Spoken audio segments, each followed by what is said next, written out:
આપણે બટેટું લીધું છે, તો કાસું બટેટું છે બરફા વિનાનું, ને આપણે સાલ ઉતારી લીધી છે.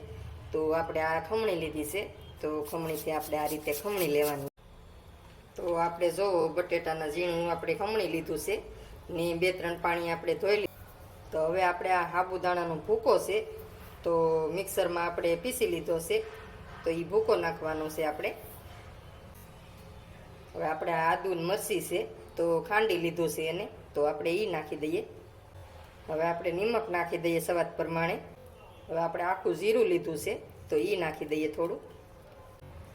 તો થોડીક આપણે હિંગ નાખવાની છે, થોડીક હળદર નાખવાની છે. હવે આપણે લીલા ધાણા નાખી દઈએ. હવે આપણે પાણી નાખી દઈએ ને ગોળ બનાવી લઈએ.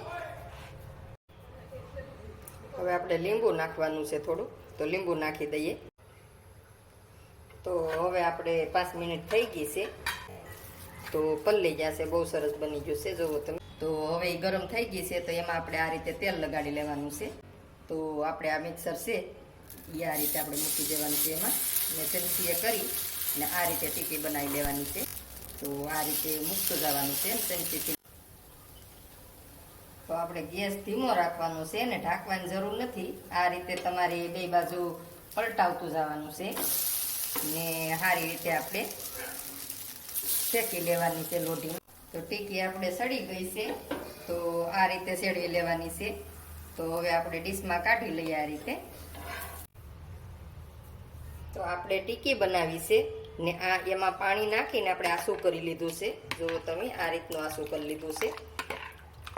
તો આપણે લોઢી ફૂલ થવા દેવાની છે ને પછી આપણે આને આમ હલાવતું રહેવાનું છે, એટલે હેઠે બેસી ન જાય, નકર નીચે બેસી જાય આપણે બટેટાને છે એટલે. પછી આ રીતનું હલાવતું જવાનું છે ને આ રીતનું નાખવાનું છે. તો આખી લોઢીમાં ફેલાઈ ગયું છે.